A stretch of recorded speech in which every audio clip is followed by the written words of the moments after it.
Hey everybody, this is the Advanced Algebra Trig Pre-Calc video for the Chapter 5 quiz review. All right, again, if you need me to, or you need to take a break, just press pause if I'm going too fast, but I have these problems all written out. All right, so number one, we're gonna solve some equations. We're gonna give the answers from 0 to 2 pi. This means that if my answer is 2 pi, I'm gonna give you 0. I'm not gonna include 2 pi. All right, and we're gonna use our unit circle for this. All right, so if I have the square root of the tangent of x equals 1, I want to get the tangent of x by itself, so I can end up using my unit circle. Oh, and a little shout out to Kira, who always watches my videos from what I understand. All right, so let's divide both sides by the square root of 3. We're going to have the tangent of x equals 1 over the square root of 3. Now, I can rationalize the denominator because I like doing that, okay? So I'm going to multiply this by the square root of 3 over the square root of 3. That's going to give me the tangent of x equals 1 times the square root of 3 is the square root of 3 over square root of 3 over the square root of, or times the square root of 3 is the square root of 9, which is 3. So we're going to go to our unit circle and see where would the tangent be either 1 over the square root of 3 or the square root of 3 over 3 because it's the same thing. So what I'm going to do is I'm just going to look at angles that have square roots of 3 in them. This guy does. Remember, tangent is y over x. So I'm going to take 1/2 and divide it by the square root of 3 over 2. So let's try pi over 6. Again, looking at this, it's the square root of 3 over 2 and then 1/2. Those are my points. So I'm going to take the y, which is 1/2, divide it by the x, which is the square root of 3 over 2. And you guys know me. I like to do this old school, which means we're going to multiply by the reciprocal. So I get 1 over the square root of 3, which is the square root of 3 over 3. So x so far, since I'm just in this interval, is pi over 6. So when I look at pi over 6, that'd be right here. Now, are there any other angles on here where I would take the y and divide it by the x and get the same thing? Well, here's the thing. This y and x are the same, except these are different signs. It's going to be negative. This y and x, they're the same. Negative divided by negative is positive. 7 pi over 6 is also going to work. Those are my two answers. All right, next one. 8 times the sine squared of x plus 14 times the sine of x plus 5 equals 0. Well, I got some signs here, and they're squared, so let's go ahead and factor this. The easy one is 5 and 1. All right, factors of 8, probably going to be a 4 and then a 2. Or I'm sorry, a 4. Yeah, a 4 and a 2. So if I were to put a 4 here and a 2 there, I'd have 20 and 2. That doesn't give me 14. So let's see if I can go with a 4 and a 2. That way, sorry, I think I did the same thing. A 2 and a 4, my bad. There we go. Then I have a 10 and a 4, that can be 14. So I'm going to have a 2 times the sine of x and a 4 times the sine of x. I need this to be 14, so I'm going to have 10 and 4. Let's just add those, and there we go. So that's factored.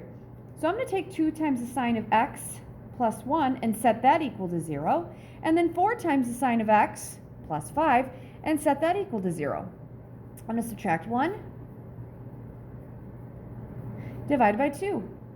We're going to look at where the sine of x is equal to negative 1/2. So we'll have what x equals. I'll put them right there. And then for this one, sorry, I'm getting kind of close here. I'm going to subtract 5. I'm going to have 4 times the sine of x equals negative 5. Divide this by 4. The sine of x is going to equal negative 5/4. So we're looking for the angle whose sine is negative 1/2. Remember, the sine is the y. So where are we at? Negative 1/2, right? Yep, negative 1/2. Right here at 7 pi over 6. And where else am I y? Negative 1/2? Right here at 11 pi over 6.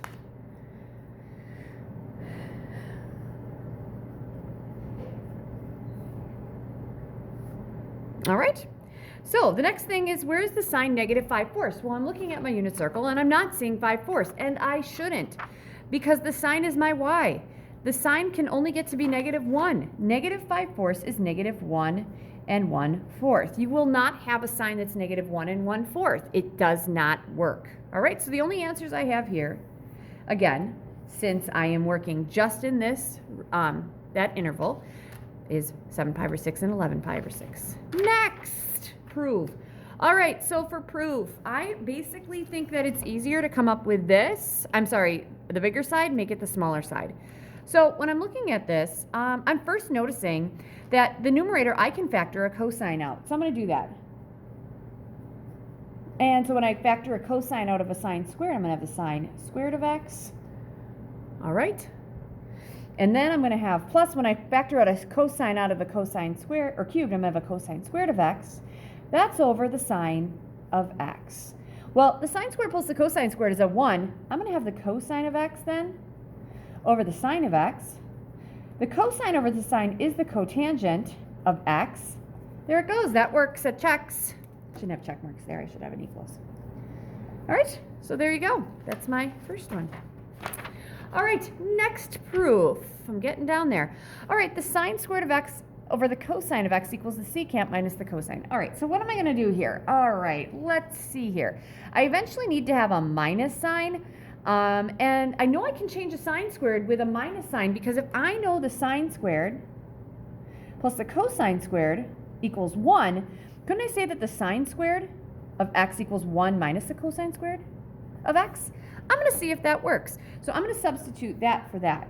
So I'm going to have 1 minus the cosine squared of x all over that cosine of x.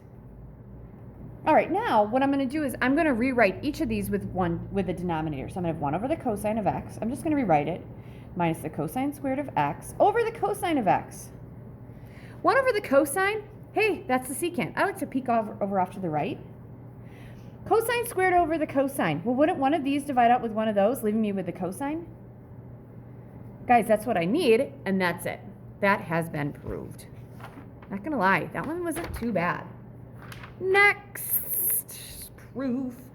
The tangent times the cosine plus the cosecant times the sine squared is equal to 2 times the sine of theta. Oh my gosh. So let's go ahead and change everything to sines and cosines and see what in the world happens. The tangent is the sine of theta over the cosine of theta. It's going to equal. I'm going to make this all equal. And that's times the cosine of theta. Now, since the other guy is a fraction, I like that to be a fraction. Plus, the cosecant is 1 over the sine of theta times the sine squared. I'm going to put that over 1 because I really like those fractions. All right, so here we go. In the first one, when I'm multiplying these, the cosines are gone, and I have the sine of theta, right? In this one, this sine divides out with 1 on the top, which gives me a sine of theta. The sine plus the sine, you guys, is 2 times the sine of theta, and that checks. That's done. Awesome. There we go. Oh, we are almost to the end of this video. So simplify these. Now, when you're simplifying things, the answer should be 1, -1, 0, or it should be just 1 trig ratio. We should simplify and make it smaller. All right, so for the secant over the cosecant, let's see what we get. The secant is 1 over the cosine of theta. Over the cosecant is 1 over the sine of theta. Now, isn't dividing the same thing as multiplying by the reciprocal? All right, so I'm going to take 1 over the cosine of theta and multiply it by the reciprocal, which is the sine of theta over 1. Well, isn't this equal to the sine of theta over the cosine of theta? What's the sine over the cosine? It is the tangent of theta. So that is what I get when I simplify that. All right, next one, kind of the same thing here. I'm going to change everything to sines and cosines, and then we'll see what happens. Now, I know the tangent is the sine over the cosine. So with the cotangent, this is going to be the cosine of x over the sine of x. Times, this is just the sine of x again. I like that over 1 because I think that's easier. And that's over the cosine of x. All right, guys, in the numerator, wouldn't these sines divide out? And that would leave me with the cosine of x over the cosine. Well, there we go. Isn't that just 1? There you go. That's simplified as much as we got. All right, so that is just a little review for that quiz. Good luck.